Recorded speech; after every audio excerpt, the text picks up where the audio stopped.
Nós temos uma crença confortável, quase arrogante, de que o passado se tornou um arquivo fixo e inviolável. Se acredita que, uma vez armazenado, o que se viveu não se torna mais suscetível à erosão ou à edição silenciosa. Mas esta suposta segurança é apenas mais uma das grandes ficções que se constroem na arquitetura da sua identidade.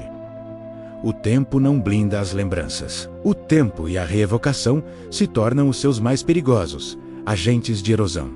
A memória não é um cofre digital, estático e blindado. Ela se torna um manuscrito em constante revisão interna. Toda vez que você revisita uma lembrança, você não a recupera, mas se inicia um processo de reconstrução sutil e perigoso. É o instante onde o arquivista mental também se torna, sem aviso, o editor-chefe da sua própria história de vida. Esta é a lei sombria da neurociência cognitiva, o fenômeno que se força a reescrever o seu próprio passado. É a prova de que a nossa identidade se torna menos histórica e mais uma colagem narrativa de última hora. Este padrão tem um nome tão técnico quanto perturbador: reconsolidação da memória. Se trata de um processo biológico fundamental, onde uma lembrança, ao ser evocada, entra em estado de instabilidade. O traço de memória menos o engrama neural original se torna temporariamente lábil, vulnerável a distorções sutis. É como se o filme original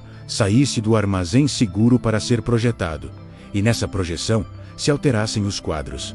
Essa não é apenas uma falha, é um mecanismo projetado pela evolução para manter o nosso arquivo cognitivo atualizado. A principal função é integrar novas informações, emoções e contextos ao evento original, reforçando a sobrevivência. Mas para a identidade, isso significa que a integridade da sua história se torna uma variável, e não uma constante. Este ciclo de reconsolidação se torna crucial para a extinção do medo e para a ressignificação do evento crítico. A reativação do engrama U torna sensível. A posterior inativação o força a se refixar em uma nova configuração. Os neurocientistas como Karim Nader e Joe Safelidu mapearam este ciclo de evocação, instabilidade e refixação. Eles demonstraram que se pode interromper o processo, ou pior, alterar o conteúdo antes que se console novamente. A ciência nos força a encarar.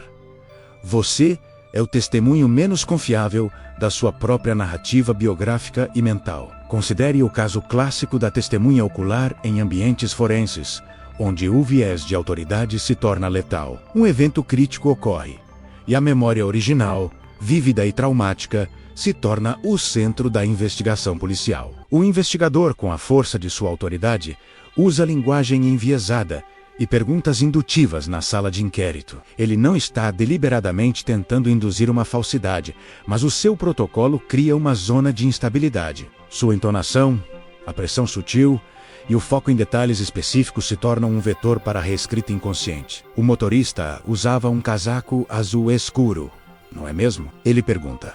E a memória entra no ciclo de reconsolidação. A lembrança se abre e a Shugist, o do azul escuro, se anexa ao engrama fundindo-se com o evento original do acidente. No instante seguinte, se a testemunha se lembra do acidente, ela não recupera o passado, mas a nova versão editada. O casaco, que antes não tinha cor definida, agora se torna permanentemente azul escuro na mente dela, fixo e real. Este não é um ato de mentira consciente, é a mente humana protegendo-se ao tentar construir uma narrativa coesa. A memória se torna, portanto, uma prova do presente, e não um registro fiel do que se passou na linha do tempo. O detalhe crucial se tornou um dado externo que se ancorou na sua narrativa interna, e se tornou irremovível. Se torna um exemplo perturbador de como a informação externa se infiltra na sua linha do tempo silenciosamente. E se a autoridade policial pode editar o seu passado,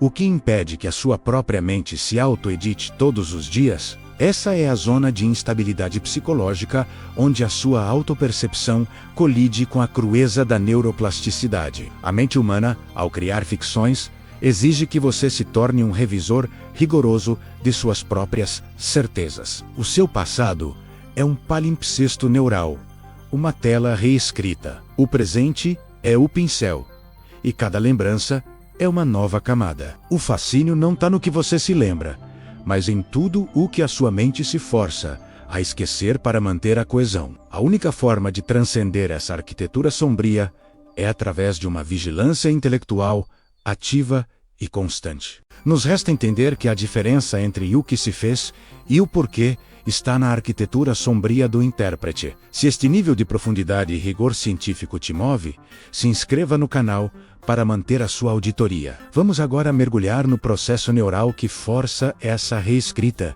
e como isso impacta as suas decisões. A vigilância é a única luz no corredor escuro do seu arquivo mental, onde os fatos se misturam com a ficção. O problema não é o que se esquece, mas o que se pensa ter acontecido. Isso se torna a sua verdade biográfica. A reconsolidação prova que a memória não é verdade.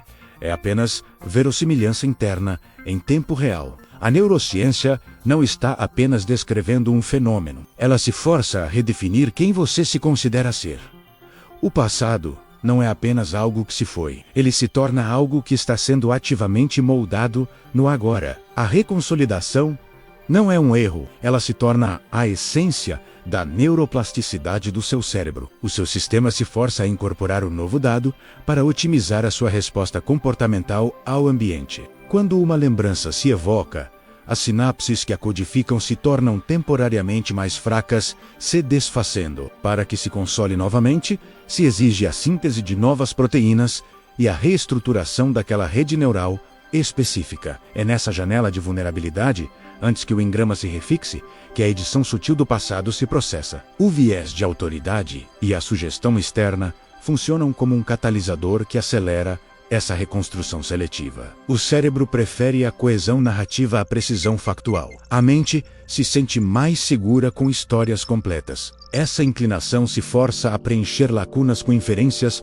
e informações posteriores que parecem mais lógicas. O hipocampo e o córtex pré-frontal trabalham nesse ciclo vicioso de revisão, onde a fonte original se perde. A cada revisão, o registro original se torna mais fraco, e a cópia mais recente modificada, se torna verdade. Paradoxalmente, a certeza que você tem sobre a lembrança se torna a prova de que ela já foi alterada internamente. Se a mente se força a refazer o seu próprio arquivo, a identidade se torna um resultado estatístico e não histórico. E o pior, a repetição da lembrança força a sua consolidação em um registro menos verdadeiro, mas mais fixo. Este mecanismo se infiltra na arquitetura sombria de nossas relações, minando o consenso do que se viveu junto. Em um confronto extremo, cada parte se lembra de uma versão diferente do evento que levou à ruptura relacional.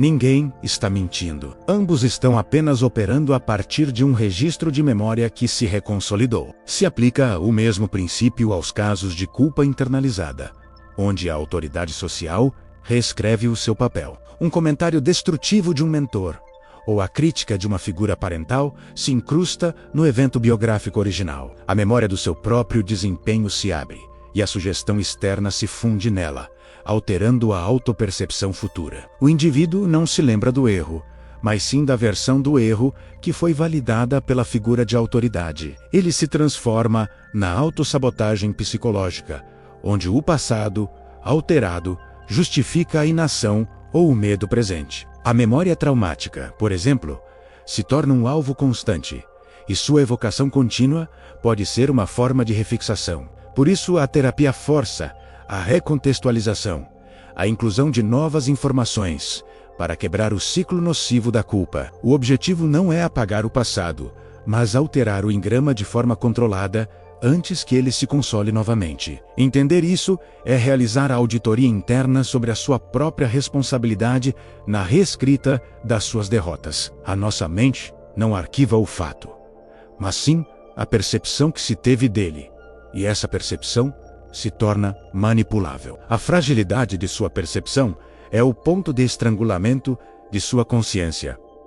O que é real hoje, amanhã não se será. A grande lição da reconsolidação é a fragilidade da fundação sobre a qual se ergue a sua própria identidade. Seu passado não é seu. Ele se torna um recurso neural ativo, disputado entre o seu desejo de integridade e o contexto. Toda crença, toda certeza sobre sua origem ou motivação se torna um instantâneo lábio. capturado em movimento. O observador de hoje se força a reinterpretar o ator de ontem.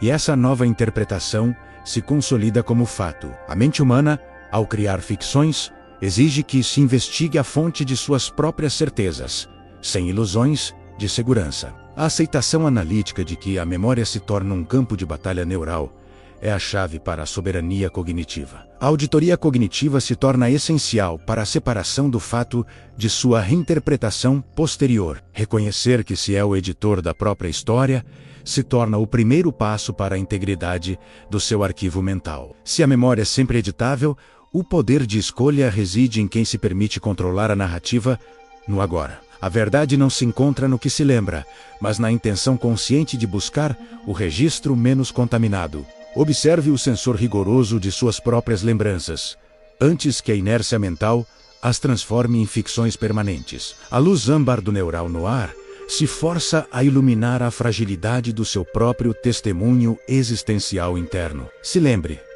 a sua história de vida não é uma lápide. Ela se torna um vetor de força contemporâneo e reeditável. A neurociência nos força a ser eternos investigadores do nosso próprio mapa cognitivo sem descanso. O conforto da certeza é um viés. A lucidez se encontra na instabilidade da dúvida e na busca por evidências. A realidade se torna o que você se permite consolidar como verdade em sua próxima rodada de evocações. O passado é um espelho quebrado. Ele reflete o presente e se reorganiza a cada vez que você se força a olhar. Entenda o mecanismo. A análise constante se torna a sua principal ferramenta contra a falsificação interna. Analise o processo da memória e assuma a responsabilidade pelo seu próprio processo de refixação neural. A sua mente é o laboratório e você se torna o sujeito e o cientista. O trabalho de auditoria nos resta agora. O que se viveu não está fixo. Está apenas esperando o seu próximo toque para ser sutilmente reescrito.